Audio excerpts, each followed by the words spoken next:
사진을 한번 직접 보시죠. 다른 조건은 다 똑같은데 오른쪽 얼굴이 더 피곤하고 나이 들어 보이죠. 눈 밑에 작은 그늘 하나가 우리를 5년, 많게는 10년은 늙어 보이게 만듭니다. 이거 내 얘긴데? 하시는 분들 많으실 거예요. 15년차 성형외과 의사인 저도 나이가 드니까 눈 밑이 너무 신경 쓰이더라고요. 그래서 이걸 해결하려고 홈케어부터 시술까지 정말 안 해본 게 없는데요. 그 과정에서 깨달은 게 있습니다. 비싼 아이크림이 정답은 아니라는 거, 그리고 병원에 가기 전에 꼭 알아야 할 것들이 있다는 사실이죠. 그래서 오늘 눈밑 처짐의 진짜 원인부터 돈 안 쓰는 홈케어 비법, 그리고 나에게 딱 맞는 시술을 고르는 방법까지 이 영상 하나로 여러분들의 오랜 눈밑 고민 제가 확실하게 끝내드리겠습니다.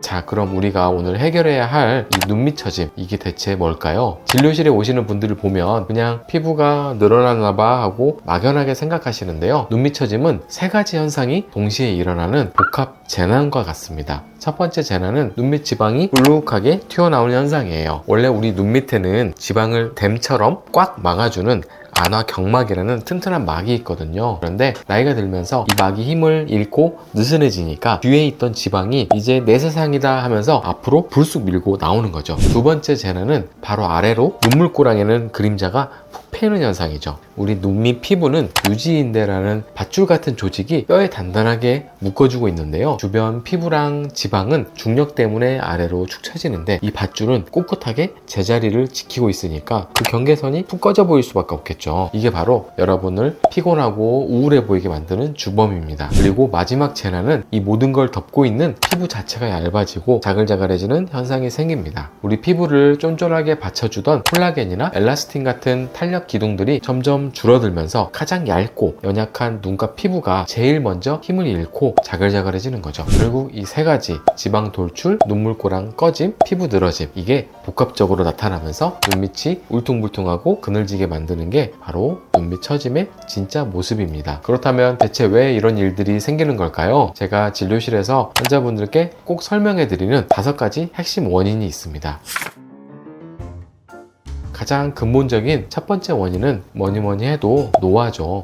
앞서 말씀드린 지방을 막던 막이 약해지고 피부 속의 탄력 기둥이 줄어드는 건 세월이 흐르면서 나타나는 아주 자연스러운 과정이거든요. 두 번째는 순환 저하가 부르는 악순환이에요. 잠을 좀 설쳤더니 눈밑이 퉁퉁 붓고 새까맣게 다크서클이 생기는 이런 경험 다들 있으시잖아요. 눈 주변은 혈관과 림프관이 아주 촘촘한데 피곤하면 순환이 느려집니다. 마치 도시의 하수도관이 막히는 것처럼 노폐물과 수분이 꽉 정체되는 거죠. 이게 바로 눈밑이 붓는 이유인데, 이 붓기가 만성화되면 풍선을 계속 불었다 뺐다 하는 것처럼 피부가 탄력을 잃고 결국 축 처지게 되는 겁니다. 세 번째는 정말 중요한데 많은 분들이 놓치시는 환경적 손상입니다. 자외선은 우리 피부에 철근 역할을 하는 콜라겐과 스프링 역할을 하는 엘라스틴을 직접 파괴하는 주범이에요. 거기에 미세먼지나 중금속 같은 오염물질들도 피부에 염증을 일으켜 노화를 가속합니다. 또 눈가는 피지선이 거의 없어서 쉽게 건조해져요.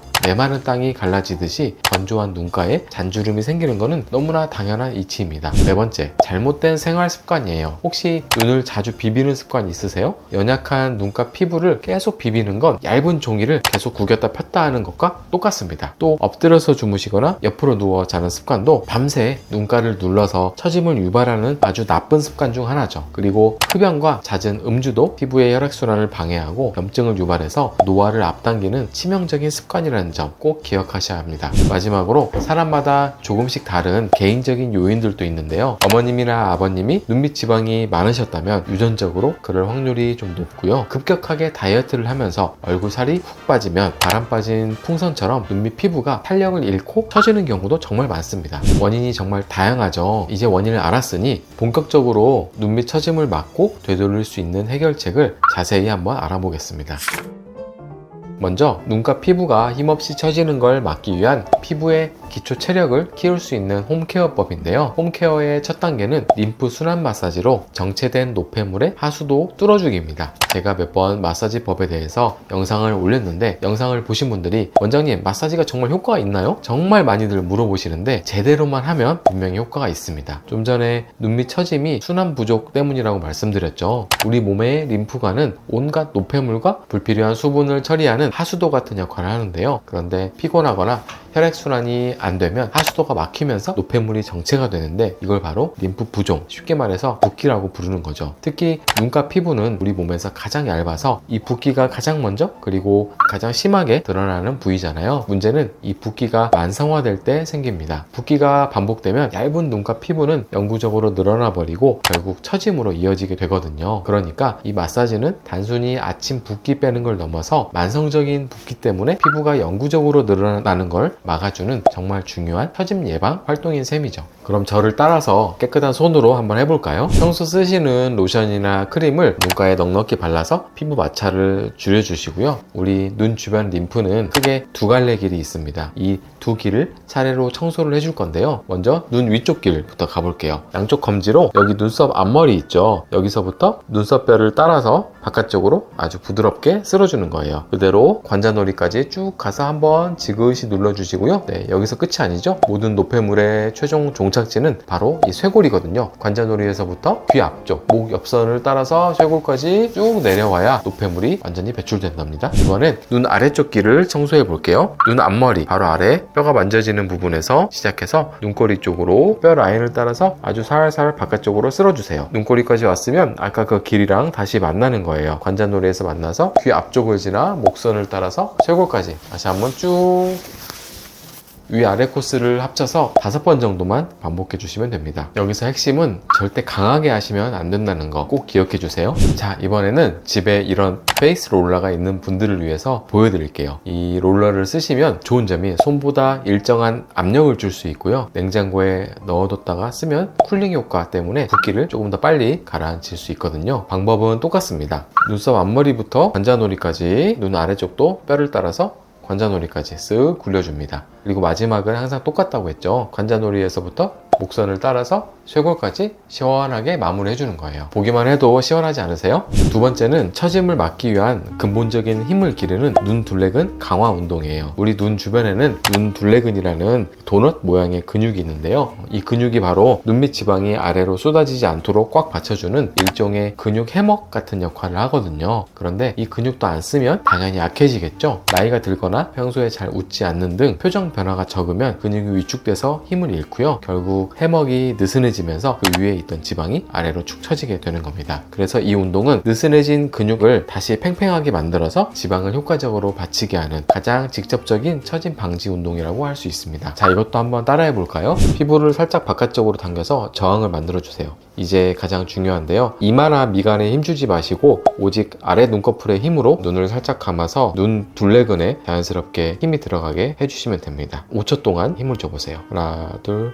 셋, 넷, 다섯. 이때 손가락은 주름 생기지 말라고 살짝 잡아주는 역할만 하는 거고요. 한 10번 정도 반복했을 때 눈 주변이 뻐근한 느낌이 드시면 아주 잘하고 계신 겁니다. 자, 눈밑 처짐 예방하는 홈케어법 두 번째 스킨케어입니다. 눈밑 처짐 예방에 가장 중요한 건 자외선 차단제를 꼼꼼하게 발라서 눈가에 물리적 방패를 씌워주기인데요. 자외선은 우리 피부의 철근인 콜라겐과 스프링인 엘라스틴을 직접적으로 파괴하는 그야말로 눈밑 처짐의 공공의 적이잖아요. 그런데 선크림을 바르면 눈이 시리고 눈물이 난다면서 눈가에는 잘 안 바르는 분들이 많으세요. 그 이유는 아마 유기자차를 쓰셔서 그럴 가능성이 높은데요. 유기자차는 화학 성분이 자외선을 피부로 흡수시킨 다음에 열 에너지로 바꿔서 내보내는 방식이거든요. 바로 이 화학 반응 과정과 성분 자체가 얇고 예민한 눈가 피부에 자극을 줘서 눈 시림을 유발할 수 있는 거죠. 그래서 눈 시림이 심한 분들은 무기자차를 쓰시는 게 좋습니다. 그런데 무기자차 선크림의 단점이 백탁 현상이 있다는 거예요. 그래서 권장량만큼 바르면 얼굴이 하얗게 각시탈처럼 되거나 화장이 밀린다고 고민하시는 분들이 많으세요. 그럴 땐 눈가를 제외한 부분은 혼합자차나 유기자차를 쓰시고 눈가 부분은 무기자차를 바르시거나 선크림의 양은 줄이고 대신 다음 단계인 메이크업을 할 때 베이스나 파운데이션, 팩트 같은 제품을 자외선 차단이 있는 걸로 사용해 주시는 것도 방법입니다. 눈밑 처짐을 예방하는 스킨케어 두 번째는 눈가 보습 관리인데요. 눈가는 피지선이 없어서 건조해지기가 쉽고 이 건조함이 바로 피부 장벽을 무너뜨려서 처짐을 가속화하는 고속도로를 깔아주는 셈이거든요. 그런데 아이크림은 기초 화장품 라인 중에서도 가장 비싼 편에 속하고 심지어 명품 브랜드인 경우에는 10에서 15ml가 몇십만 원 하는 경우도 있더라고요. 그런데 저는 비싼 아이크림을 사용할 필요는 없다고 생각합니다. 중요한 건 가격표가 아니라 그 안에 든 성분이거든요. 그래서 많은 분들이 비판텐 연고를 아이크림 대용으로 많이 쓰시더라고요. 핵심 성분인 덱스판테놀이 피부 장벽 강화와 재생에 아주 좋기 때문인데요. 하지만 이건 화장품이 아니라 연고입니다. 꾸덕한 제형이 모공을 막아서 비립종 같은 트러블을 유발할 수 있고, 양털에서 추출한 라놀린이라는 오일 성분 때문에 알러지 반응이 나타나는 분들도 있어서 주의가 필요합니다. 제가 추천드리는 가장 현명한 방법은 연고의 핵심 성분은 가져오되 단점을 뺀 화장품을 사용하는 겁니다. 대표적인 예가 바로 비판텐 연고를 만드는 회사에서 화장품으로 출시한 비판톨 데일리 크림 같은 제품이에요. 제가 재생크림 편에서 아이크림 대용으로도 추천드린 적이 있는데, 이 제품은 처짐 예방에 효과적인 덱스판테놀 성분은 그대로 가져오면서도 라놀린처럼 알러지를 유발할 수 있는 성분을 빼고 제형은 매일 바르기 좋게 부드럽게 만들었거든요. 이게 바로 가장 똑똑하고 가성비가 높은 대안이 될 수 있는 거죠. 결론적으로 아이크림이라는 이름에 집착하지 마세요.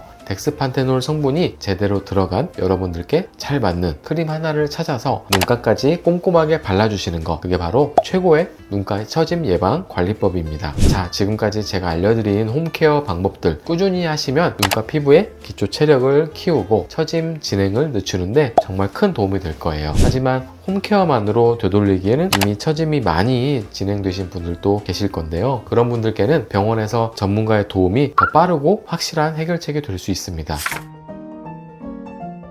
병원 치료는 크게 시술과 수술로 나눠지는데요. 먼저 수술이 부담스러우신 분들을 위한 시술은 잔주름은 심하지 않은데 눈밑이 푹 꺼지고 그로 생긴 그림자 때문에 피곤해 보이는 분들은 그 부위를 직접 채워서 교정하는 볼륨 시술이 필요합니다. 가장 대표적인 게 바로 필러인데요. 우리 몸의 구성 성분과 같은 히알루론산을 주 재료로 해서 안전하고 끝이 뭉툭해서 혈관을 덜 다치게 하는 캐뉼라라는 특수 관을 사용해서 눈물고랑을 따라서 아주 정교하게 조금씩 채워나가는 방식이에요. 다만 눈밑은 피부가 얇아서 자칫하면 필러가 푸르스름하게 비쳐 보이는 틴들 현상이 생기거나 울퉁불퉁해질 수 있기 때문에 반드시 입자가 곱고 부드러운 전용 필러를 사용해서 정교하게 시술할 수 있는 원장님을 찾아가는 게 중요합니다. 그런데 간혹 필러 시술 자체에 막연한 거부감을 갖고 계신 분들이 계시는데요. 그런 분들께는 제가 볼륨실이라는 다른 대안을 설명해 드리기도 합니다. 이건 주사기 아래 PDO라는 짧은 녹는 실들이 용수철처럼 말려 들어가 있는데요. 이걸 이용해서 꺼진 부위에 실을 심어준다 라고 생각하시면 됩니다. 이 실이 두 가지 역할을 하는데요. 첫 번째는 물리적으로 볼륨을 좀 채워주고, 두 번째는 이 실이 수개월에 걸쳐서 서서히 녹으면서 콜라겐 생성을 유도하게 됩니다. 피부 속에서 지지대 역할을 하면서 근본적인 탄력 개선까지 기대할 수 있는 겁니다.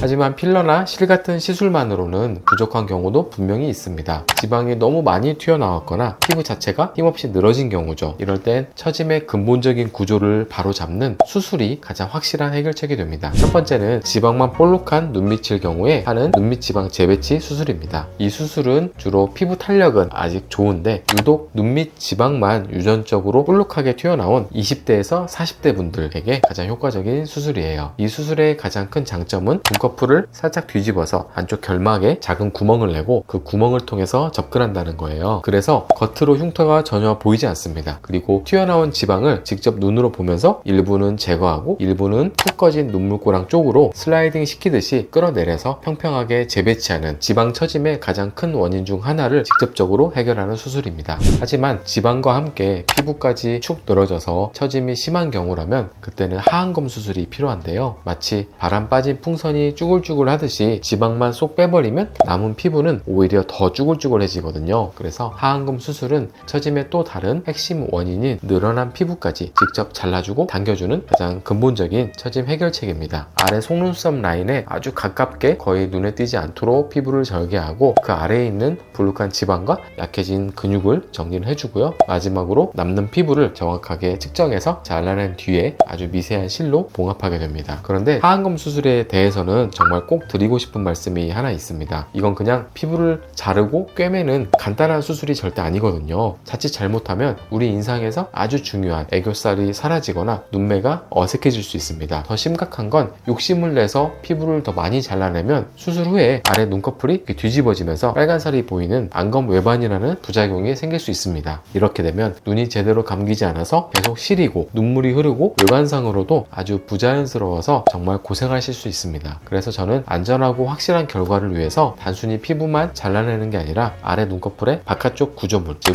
눈꼬리 쪽 인대를 뼈에 단단하게 다시 고정해서 아래 눈꺼풀이 밑으로 당겨지지 않게 튼튼한 지지대를 만들어주는 수술을 함께 진행하는 걸 매우 중요하게 생각합니다. 이게 바로 외안각 고정술이라는 건데요. 이렇게 튼튼한 지지대를 먼저 만들어 놓으면 눈이 뒤집혀질 확률이 적어서 의사가 안심하고 처진 피부를 충분히 효과적으로 제거할 수 있게 되는 거죠. 즉 더 확실한 처짐 개선 효과와 오랜 유지 기간을 위한 똑똑하고 안전한 필수 과정이라고 할 수 있겠습니다. 오늘 내용이 워낙 방대해서 보시면서 궁금한 점들이 분명 있으셨을 건데요. 편하게 아래 댓글로 남겨주시면 다음 편 영상으로 궁금증을 풀어드리겠습니다. 여러분들의 응원이 저에게는 더 좋은 의학 정보를 나누는 큰 힘이 됩니다. 오늘 영상이 도움이 되셨다면 구독과 좋아요 그리고 알림 설정까지 꼭 부탁드릴게요. 그리고 주변에 눈밑 처짐으로 고민하시는 가족이나 친구분들이 계시다면 오늘 영상을 공유해주세요. 그럼 저는 다음에 더 유익하고 정확한 정보로 다시 찾아뵙겠습니다. 감사합니다.